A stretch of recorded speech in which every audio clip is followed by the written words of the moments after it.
It's free pattern time. Hey everyone, welcome back. Today I am sharing a free pattern for the Knit Whispering Winds scarf, which has this uniquely squishy texture thanks to the stitch pattern repeat. If you love a scarf that feels soft and plush, this one's for you. Plus, it's a one ball project with only needing about 430 yards of yarn. Of course, that depends on which type of yarn you get. So for this scarf, I used Vortex Yarns Labyrinth in, I'm gonna mess this up, Nepenthes. Let me know how bad I butchered that in the comments.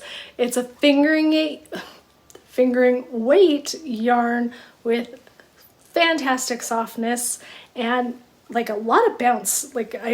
The stitch pattern is great, but this yarn really helps. So it really brings out the texture and the colors using this stitch repeat. But you can substitute with any fingering weight yarn that you like. Real quick, if you love free patterns like this, be sure to like, subscribe, and hit the notification bell so I know to keep making these for you. You can drop me a comment also on your favorite type of project so I know what to make next. For actual tools, you'll need a US 2 or 3 millimeter needle, circular or straight, up to you. And if you want to change the width, the pattern's going to tell you how to change your cast on to make it skinnier or wider. So it's super easy to customize. And the best part, this scarf can be made for any season. As you can see, it's quite airy. So cotton yarn will be great for summer, or use wool and cozy up and squish it up to make you nice and warm. So all of the options are available. Everything you need, the pattern download, the materials, the tools, everything that I used is linked in the description below.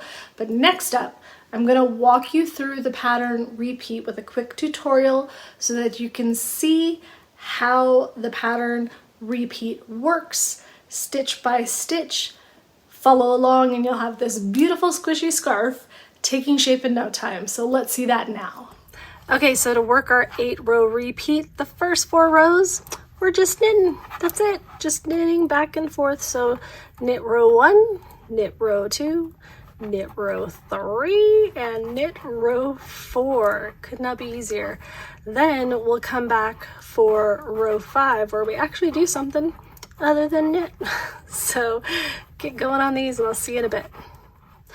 Okay, you've gotten your 4 rows of knitting done. We are now ready for row 5 instructions. We're going to do 3 knits on both ends to create kind of just a garter edging around the entire thing for stability and keeping it from curling. So we're going to do 3 knits.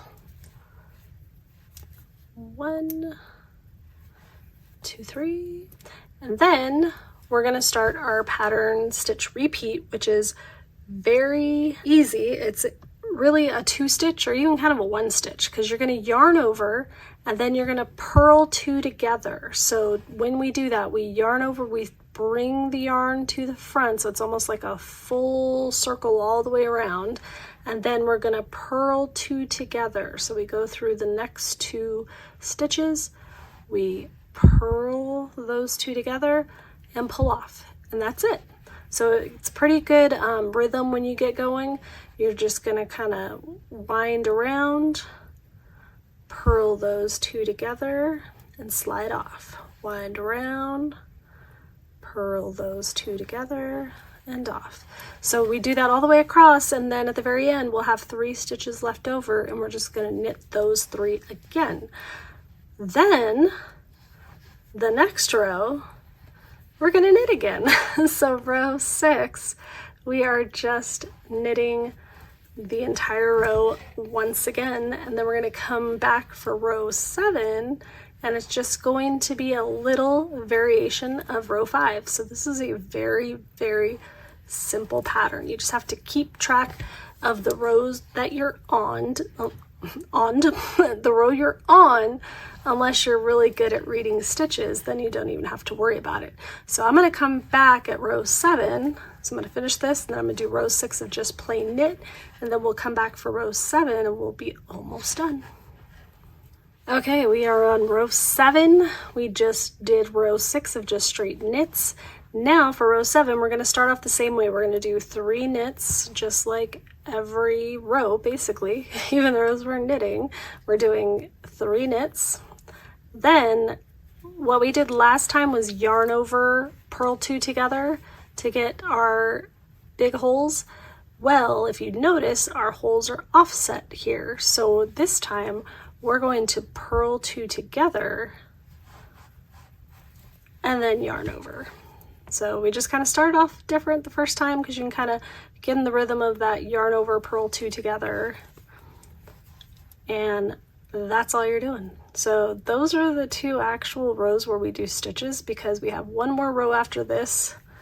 I don't know why I'm making life so difficult for myself on these purl 2 togethers. Slide your yarn down. But we are, after this, row 8 is the very last row of repeat, and all we're doing, you guessed it, is knitting.